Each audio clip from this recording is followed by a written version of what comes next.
Backstory on one of the worst days we've had in a while. Had the whole family out over the 4th of July weekend and doing a little mine exploration. We'd just come out from some really cool underground mine shafts and we're just heading down the hill of a road called Ramshorn, way up in the mountains. Moron here backs his 1996 Isuzu Rodeo off the edge of a deep mine hole. Then I gave instructions to folks to rig it, but I had them rig it incorrectly. The result was that when we pulled forward, the whole thing ended up on its roof. We ended up heading down the hill, getting some stitches for my wife, and we're coming back with the army truck. We're going to get it out one way or another. I used a big chain from the army truck to actually chain it to the rodeo, right up nice and tight. And then we are going to use the winch cable from Dad's Chevrolet to flip it over. I've got my brother's boyfriend Jake, who'd done some hanky shit for the Australian Army back in his day, helping out with rigging points and other sundry tasks. He also got to draw the short straw to take El Kamikaze here back down the hill, all scrunched down, peeking through what was left of the windshield. So we've brought the winch line down the hill from Dad's truck, and he's got it wedged up in the hillside up above. Real strong anchor point. It's a 12,000-pound winch. And the idea was to use the short chain on the front of the rodeo to its tow hook as a pivot point and then pirouette this thing, basically just torquing it on up and over. And it couldn't go anywhere because the army truck won't let it slide down or back, and it would have to then flip up and over towards Dad. The idea did work pretty well, although I did have to re-hook it one time because I had it too short and we were gonna munch the hood more than it already was. I do apologize. This is the footage off of the rear camera on the army truck. And it's got a big spot of dirt, which I didn't notice at the time, right in the middle of it. And for whatever reason, even though it's not supposed to be a audio recording camera, I'm still getting some of the army truck sounds, which I understand. I don't know. Magic, I guess.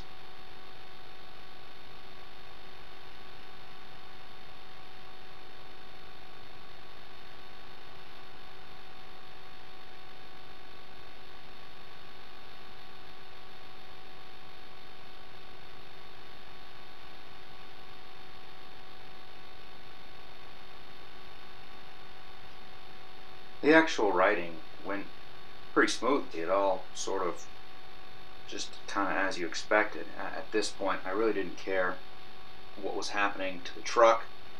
You know, it wasn't worth much to begin with. It was kind of disappointing because it was at least useful. My main concern was, having Forest Service come up here and find it before I could get it out.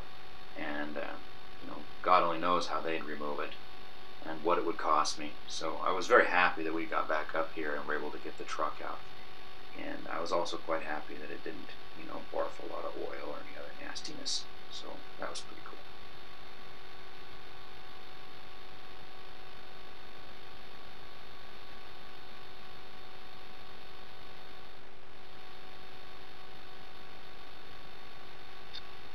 It was at this point I realized that the chain was too tight to the army truck, so we had to slack it up, just hope she didn't slide down. It didn't. And then re-rig it with just a little bit more room, because there wasn't going to be quite enough for it to pirouette. It was, instead of just going over, we were going to try to sort of air twist it. The front end would actually be in the air. I had it clamped up so tight like that. So after readjusting the chains, we continued on over.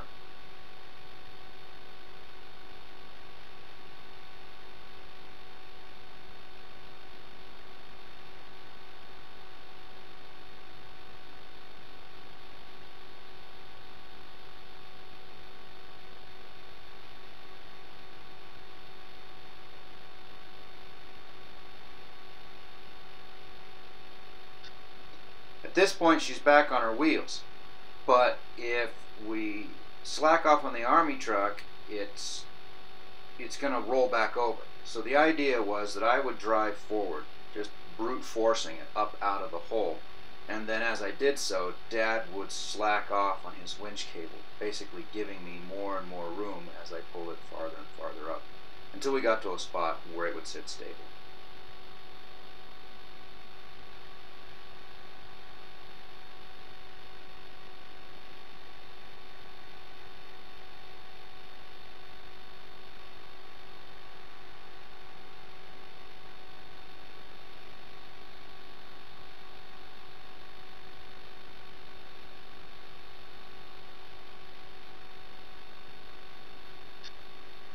Once we got it up and stabilized, Dad pulled forward, unhooked the cable, and I just drug it the rest of the way out. The 925 was in low range, but it wasn't even in six-wheel drive. It literally felt nothing doing this. And so that was brute force. You know, Shay wasn't in the truck when it went over. The dog was a little shaken up. My wife ended up with 4 stitches, probably from the sunroof glass. I got some scratches on one arm. We could have been in a lot worse shape. You know, it was a slow rollover, but still, it was just one of those days where every single choice I made was absolutely the wrong one. And it'd be nice to say that the bad choices of that day were done, but they actually weren't, because on the way down the hill, I made one more error in judgment.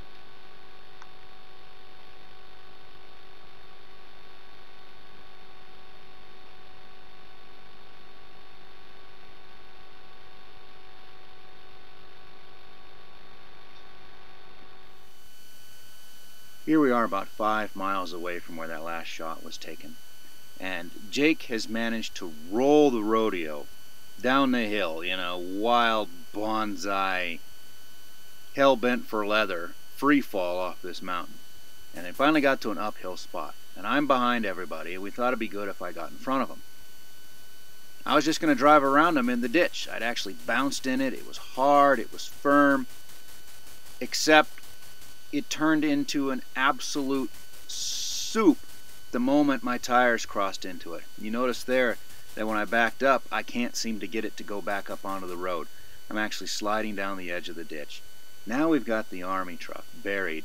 The mud is up to the hubs on one side. It's tipped over into the fence line.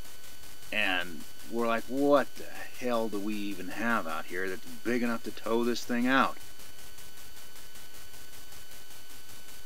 I tried just backing it and hoping the ditch got firmer, and I just couldn't get out. I just couldn't get out. So we just had to stop, regroup, and think about what tools we had at our disposal.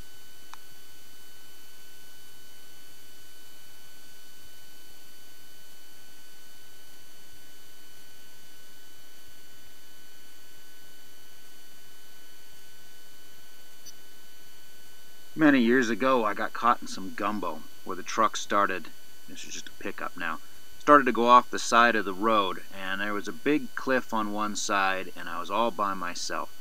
And what I managed to do was chain the truck directly sideways, 90 degrees to the truck, to a tree, and then when I pulled forward, that pulled the ass end of the truck back up onto the road.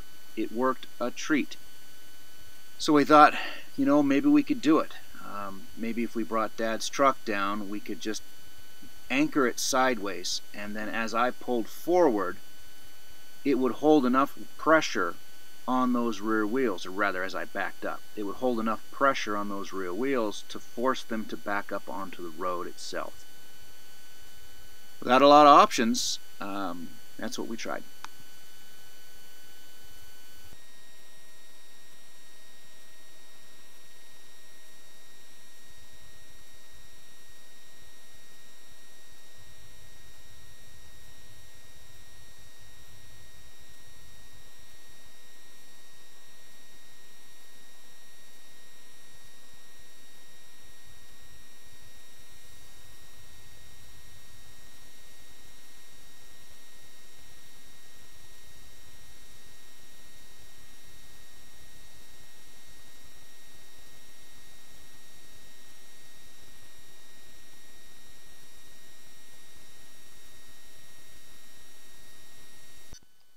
The size and weight difference between the two trucks is fairly tremendous, but I was pretty sure I didn't need a whole lot.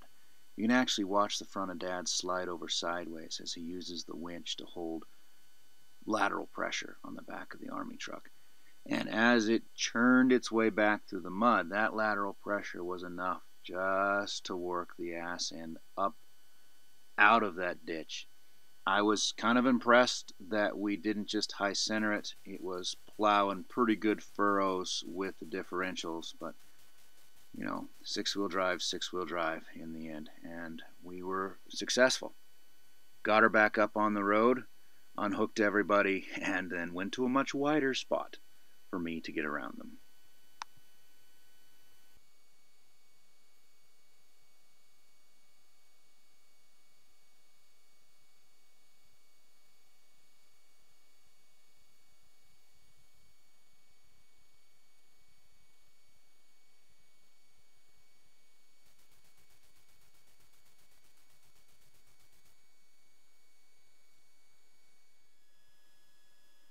So let's run down the full list of mistakes I made that day. First, backing up in the mountains without looking in both mirrors. Second, when the truck went over the edge, it didn't feel that bad to me, although my onlookers later told me it looked really bad, but it didn't feel that bad. So rather than running the risk of having people try to climb out the uphill doors of the rodeo, I opted for all of us just to stay in the thing. However, since we'd started to climb out of the rodeo, we'd all unbuckled. Well, all, my wife and I, we'd unbuckled.